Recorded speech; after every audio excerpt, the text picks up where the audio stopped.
Hey everybody, my name is Clif and I'm finally back for a brand new video. I do apologize for the long wait it's been since the last video I put out. I've been trying to get this video out, but I just had to keep redoing it and redoing it over and over again. But this time I'm finally ready to try and get it done and get it going and like that. So thank you so much for joining me. And in today's video topic, we are going to be discussing the Romance Dawn trio. So thank you very much. This would include Luffy, Zoro, and yes, the beautiful navigator Nami herself. All right. So let's get on with it. Okay. Hey, who turned out the lights? This isn't funny. Okay, change of plans. I guess we're going to be discussing Blackbeard instead. Oh look, the lights have finally come back on. Oh great, that's perfect. Oh great. No, that's better, right? All right. So, I'm sorry, but it looks like we're going to talk about Blackbeard instead. All right. So, what should we discuss? Oh, I know. How about we actually discuss the possibility of what Blackbeard's third and final Devil Fruit could actually be, alright? And you know what? To make it easier and simple, I'm actually going to get to the short answer on this, alright? I'm actually going to basically tell what I believe his third and final Devil Fruit actually is, what his third and final Devil Fruit is actually going to be, but yet, and I'll go into details and explain why and stuff like that, but, you know, to, like, really narrow it down, instead of, like, saying this at the very end and leave it as, you know, as a bit of a bonus, I think I'll basically leave this open at the beginning. So I actually theorize and believe that it's actually going to be possible that Blackbeard is going to obtain Marco's Devil Fruit, the Tori Nami model Phoenix, or basically the bird fruit model Phoenix, right? I actually believe that this is going to be the final Devil Fruit that Blackbeard will obtain. Now, I have some reasons to actually believe this and why this could actually be possible, right? And I really want to go into details on why this could possibly be foreshadowed or hinted ever since we first met Blackbeard, or should I say, ever since Luffy, Zoro, and Nami actually met Blackbeard. And I believe that the Romance Dawn trio are basically hints or parallels, or you know, like hints or parallels to basically foreshadow or lead us into connecting it to Blackbeard's Devil Fruit and why he has to have that specific Devil Fruit for that specific reason. Now, that's I should say that with it is a big if, as in it's probably just like a crazy coincidence in that same regards, right? So I should keep that in mind, all right? And not to mention what I'm basically going to be discussing. I'm not sure if anyone's ever really talked about it or really mentioned it before, but to be honest, with the whole notion of Blackbeard going and having like multiple Devil Fruits has been something that's talked about the One Piece community for a very long time. To be honest, I'm pretty sure a lot of people have actually assumed or theorized that Marco's Devil Fruit could actually, you know, basically land in the hands of the Blackbeard pirates, particularly Blackbeard himself. So, to be honest, I'm not sure how many people out there have actually talked about it before, but I want to actually discuss it through my own words and stuff like that and see what I can think of it. So, and who knows, maybe some people even made a connection to the Romance Dawn trio connection, and maybe even they think it'd be possible. But, I mean, I could be literally scratching heads here and like that as, like, what the hell are you talking about? But I just want to talk about it in my own regards, okay? So, let's get into the video, okay? Alright. So, first, I'll go over like four good reasons on why I actually think that you know, Marco's Devil Fruit could actually land in the hands of Blackbeard himself. Right? I've actually wrote down 4 reasons, and I'll even go over some connections with the Romance Dawn trio and the Devil Fruits themselves and why this could particularly make sense. Okay. All right. So why Marco's Devil Fruit? Right? Why Marco's? Right? Well, there are 4 good reasons why I believe this could be possible. Right? Number 1. Right? All Devil Fruits were in the possession of a Whitebeard pirate, alright? So, yeah, so when it comes to the Devil Fruits that Blackbeard has stolen, each of them have been in possession of the, you know, the Whitebeard pirates, right? Now, I'm basically referring to the ones that he is currently in possession of, as in the ones that he actually has abilities, alright? I'm not referring to, like, you know, other Devil Fruits that he basically hands out to his minions or servants or anything like that. No, I'm just referring to the 2 core ones that he has in his possession, alright? So, the first one is the Yami Nami, alright? The Yami Nami is a Logia type Devil Fruit that allows Blackbeard to control, that basically allows him to control and manipulate darkness, you know, by the gravity itself, right? He's basically kind of like a black hole in this sense, right? Now, this Devil Fruit was actually in the possession of Thatch. Now, I should be very clear on this. Thatch never actually ate the Devil Fruit, right? However, it was in his possession because Thatch was the one who found it, right? Blackbeard was basically trying to attain the Devil Fruit and search for it for like his entire life. That's basically why he joined up with the Whitebeard Pirates, because he basically felt like if he could join that crew, he might have a better shot or eventually coming across it eventually, right? And he eventually did come across it. However, Thatch was the one who actually found it, and Thatch, it was rightfully Thatch's, right? And Blackbeard killed him in order to take it for his own, okay? The next one is the Gura Nami, which is the Quake Fruit, right? This was in the hands of the captain himself, Whitebeard, right?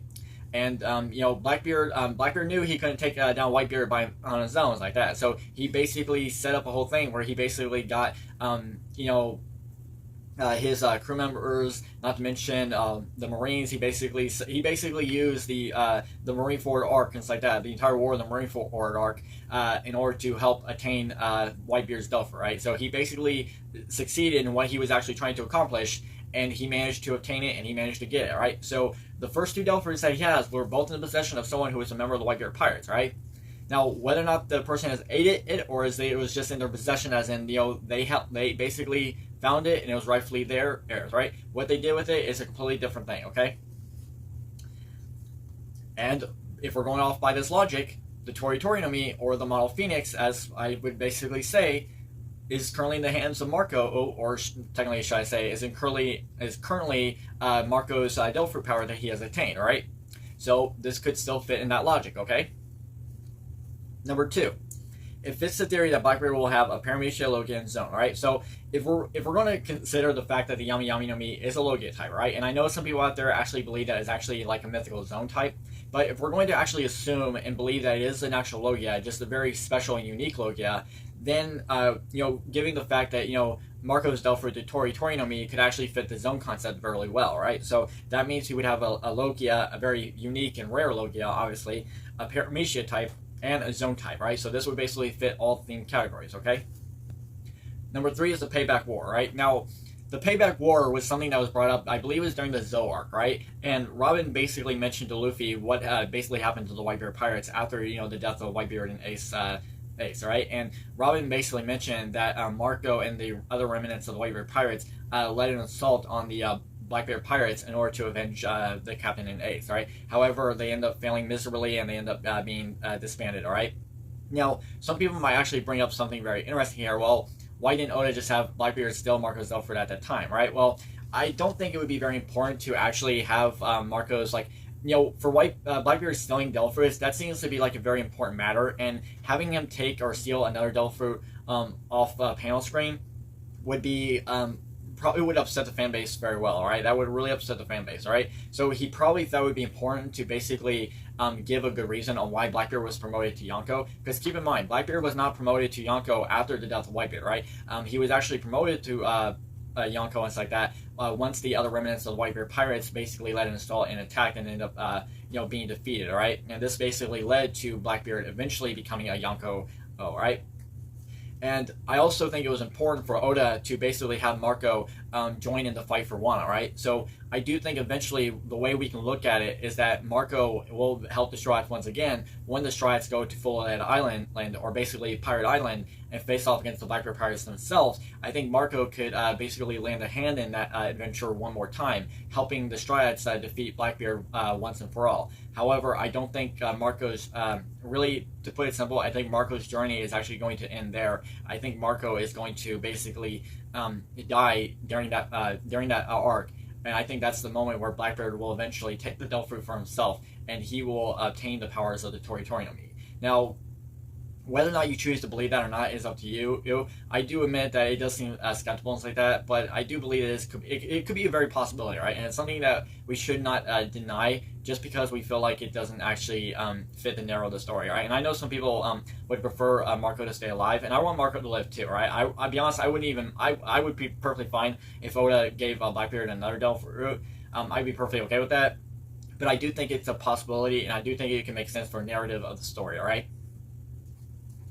All right, and the fourth and final thing I should mention is it comes to him. All right, so this might be a bit of a weird concept to basically rely on. All right, so when it comes to basically the easiest way to sort of describe this, right, is going back to the Yami Yami no Mi, where I believe it was during conversation with Blackbeard and Ace, and Blackbeard basically mentioned that the Devil Fruit chose him, alright? Like, this power chose him, alright? Like, it came to him, alright? And you can look in the same regards to the Gura no Mi and the Tori no Mi if we're following the same pattern, right? Where, you know, even though it was Statue found it, Blackbeard basically pointed out that the powers of the Yami Yami no Mi really wanted him. Like, it came to him. It chose him. And then when you look at the concept of the Gura no Mi, I mean, yes, it was in the possession and the hands of Whitebeard, or the power was Whitebeard himself. However, Blackbeard still succeeded in getting Whitebeard to come to him, alright? Like, he literally got Whitebeard to come to him, alright? And then when you look at the same concept and you look at that pattern, if by chance Marco does help the Straw Hats come to full Ed, he's basically doing what Blackbeard is basically achieving, or what Blackbeard is wanting him to do, right? Or what Blackbeard is wanting someone to do, is come to him, right? So, I mean, yes, Blackbeard has been out there searching for Devil Fruits. However, when it comes to the Devil Fruits that he is basically in possession of himself in terms of his own raw powers, those Devil Fruits have basically been, those Devil Fruits have basically been, came to him, right? It's kind of hard to explain, but I just felt like it's something that I should add in there is for the context of the story, right? So, so that is basically the 4 main reasons. There might be more, but those are the 4 topic reasons, right? So, hey, feel free to leave a comment down below on what you think of my 4 reasons, right? If you actually have a better reason, feel free to let me know, right? I'd love to hear your thoughts, okay? Alright. Now, let's really go over the connections with the Romance Dawn Trio and these Devil Fruits themselves on why we can actually see why we can actually think this could actually make sense. Like, how can we connect the Romance Dawn Trio to these 3 Devil Fruits, and why particularly should we actually consider it, right? So, let's first start off with, the Yami Yami no Mi and Luffy, right? So, now, a lot of people in the fan base, for anyone out there who's basically been a fan of the series, knows full well that, you know, I'm sorry, I'm getting my people mixed up.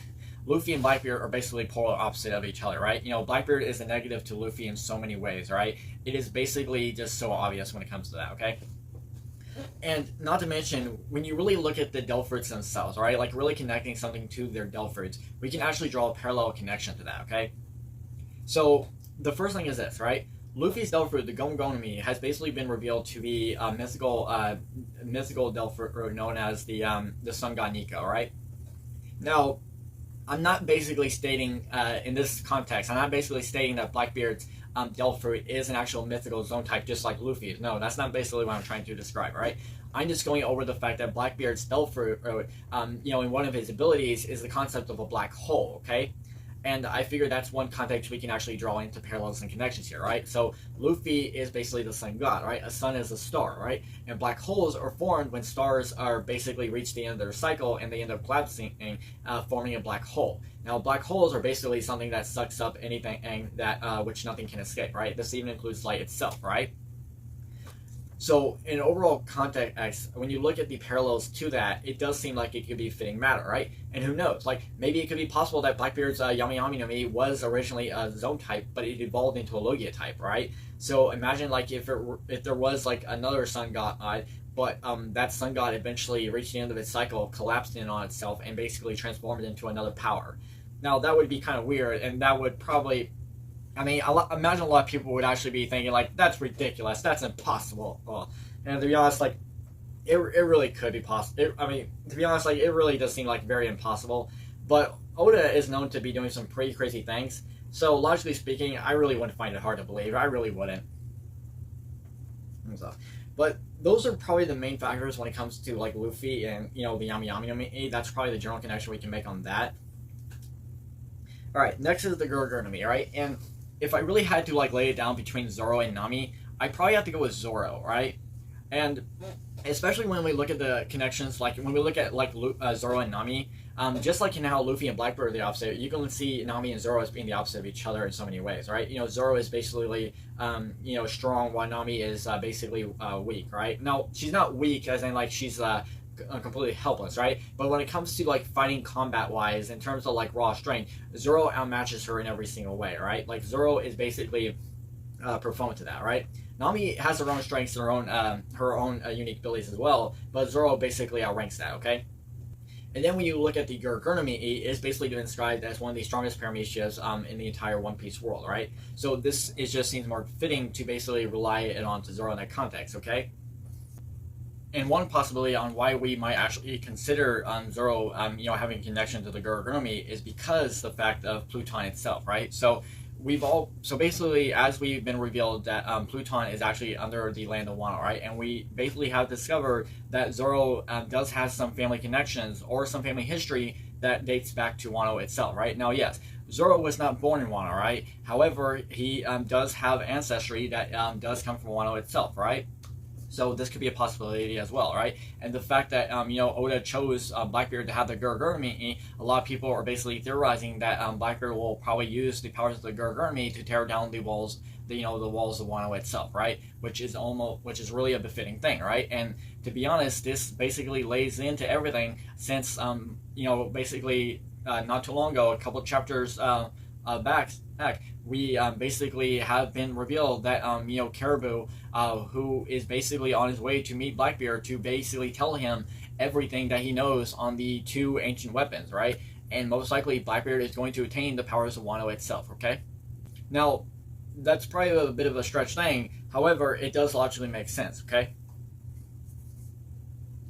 Now, there are a few factors that we can go into Nami, but they're more in the opposite sense. So, just like how Nami is literally the weakest, and, it basically parallels the weakest from the strongest. However, you can also look in the context of how, the Gurgurumi, like, whenever we see its power into demonstration, it kind of looks like you're breaking glass in that sense, right? It kind of looks like Oda is trying to break glass, right? And this could be a good parallel or a dynamic reference in how Nami can be described as more like a fragile or like a glass character, right? Someone who is easily broken, right?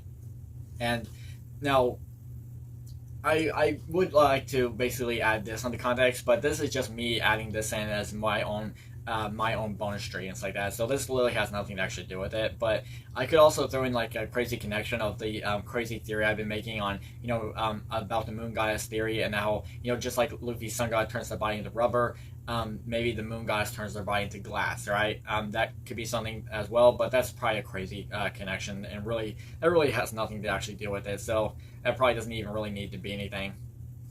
So, but the whole breaking thing, like the whole like shattering glass, like on the whole panel thing, whenever you look at it, right? Now, while Gura can mean break and stuff like that, however, if you look at the spelling of glass, like two unique spellings, right? So this one is Garasu, which basically means like the substance of glass, and then this one right here is the Garasu, which means like glass, like a drinking glass, right? That kind of glass, okay? And it does contain the first four letters of Gura itself. So I mean, that's probably something to look at, but it's probably just the fact that it just makes it a lot easier to basically demonstrate its power full well. But it is very interesting in how the power itself does look like it's basically shattering glass, right? Like it's basically breaking the panel apart, which is a very unique thing, right? All right, so going over it, it does seem like that would be a very befitting connection here, right? So we have like a really good connection with Luffy, with his Devil Fruit, and the Yami Nami, basically like having the darkness of gravity itself, right? Like basically having the abilities of a black hole, right? And then you have Zoro's family ancestry coming from Wano itself, right? Like coming from the land of Wano. It does seem like it just makes a lot of sense for Blackbeard to have the Gurgurumi to basically tear down the lands of Wano and basically take in his possession, right? So that just leaves Nami for the Tori Nami, right? And to be honest, like, it does, when you look at the pattern and you really think of it, it does kind of make sense why you would use Nami in this context, right? Now, I know some people might even consider and say that Sanji would be a better benefit as well, and you could be possibly right on that, but let's, for the argument, just stick with the Nami in that regards, like, because maybe Oda really felt like Nami was the best one for this notion, okay? And let's go over it, right? So, as we know, the Tori Nami basically turns the user into a bird-type Delphi, right? That allows them to turn into the mythical bird in mythology known as the Phoenix, right? And, this could be one connection we can draw off here is in terms of, like, the sky itself, okay? So, Nami, when the Straw Hats first met Blackbeard, right? When they first really met him, they were actually trying to get up to the Sky Islands, okay? And Nami did play a big part in helping Luffy to take down Inaro during their adventure on the Sky Islands, right? So that is one possibility that we can look at, and maybe Oda is definitely had this planned even from that very moment, all right?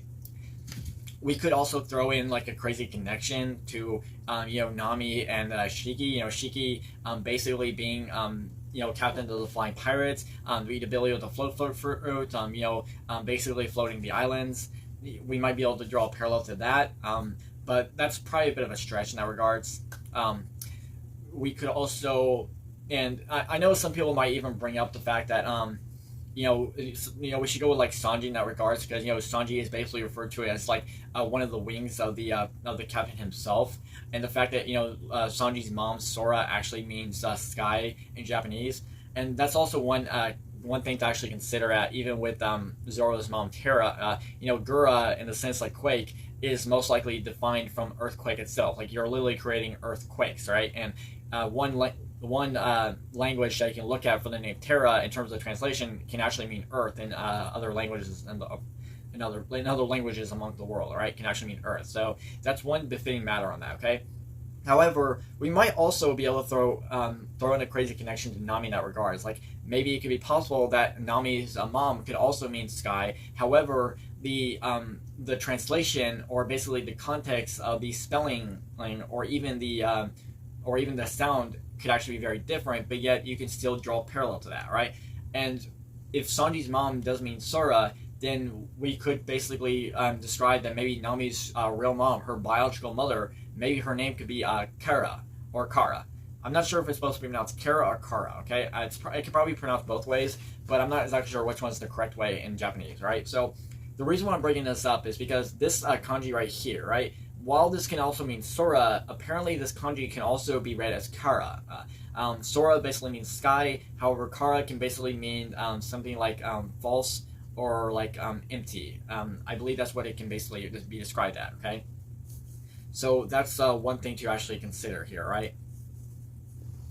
Now, so going over it's like that. So since Marco's Devil Fruit allows, and Marco's Devil Fruit allows him to turn into like a phoenix made of fire, right? What is one connection we can draw with like Luffy and Nami in that regards, right? And Sanji technically too, because he can do it and like that, but Nami basically has a plasma-based ability, right? And you can look at Luffy and Sanji in that regards, because fire can also be considered a plasma, okay? If it becomes sufficiently hot enough, right? So if fire becomes sufficiently hot, it becomes a plasma, okay? And lightning itself is also a plasma, okay? So that's one regards that we can look into. Now, Marco's fire isn't really described as hot, right? As a matter of fact, while it looks like he is like on fire, like he's basically burning, it's not actually like burning hot, right? It actually doesn't even burn. So that's probably like a bit of a crazy thing to actually throw in there just for the sake of it, but that's one regards to actually go over, okay? So really looking into context, it does seem like it would be a bit of a crazy thing to assume and suggest, but I really think it could be something to look forward to, right? And I think it could be a very possible thing. So those are really everything I had to really discuss, to really go over. So those are basically the main context on why I actually think the Straw Hats could actually be good foreshadowings to Blackbeard attaining his Devil Fruits, right? And there could be particularly more reasons, and maybe we can even look in the context of like and who knows, like if I could throw even in a connection to like Nami's connection with the fishermen pirates and like that, with Arlong, or even like the the mermaids and all that, it's like that. If I can even throw in a connection to that could possibly work as well. But to be honest, I'm not really sure. I can't really think of anything on that regards like that. But I do feel like when it comes to like when Oda chose how the Romance Dawn trio actually meet with Blackbeard, it could be possible that he was always hinting or giving us like a clue, or basically foreshadowing what Blackbeard was going to have in his Devil Fruit, right? Even though it wasn't actually stated, and it was pretty difficult to actually assume, I figure it could be something like a good reference, a good parallel, or something to actually, describe. All right, so that's basically it for that. Okay, and I know some people might even might actually believe that Blackbeard will actually attain like a different Devil Fruit. I mean, we do know for the fact that Blackbeard was trying to attain Hancock's Devil Fruit. So in that regards, like if he does attain a Devil Fruit that he goes out there and just searches for himself, I'd be perfectly fine with that. I mean, like, I like Marco a lot, and I truthfully told wouldn't want Marco to die, but I do think it could actually make a good narrative sense, and I do think it could be seen as a possibility, right? So I just wanted to get that out there and basically lay it down, right? So that's basically all I have for the video, all right? So thank you so much for joining me. I'm finally glad I can finally be back and putting out a brand new video. I'll try and get more videos out as soon as possible and as soon as I can, but that will do it for the video, all right? So thank you so much for joining me. I'm glad I could have fun making this video and like that. So if you liked anything I suggested, if you enjoyed anything I talked about, let me know in the comments down below, all right? Feel free to subscribe to the channel, hit notification bells, do whatever you need to basically make yourself happy, because when you're happy, I'm happy, right? So thank you so much, and you all have a good day. Bye now.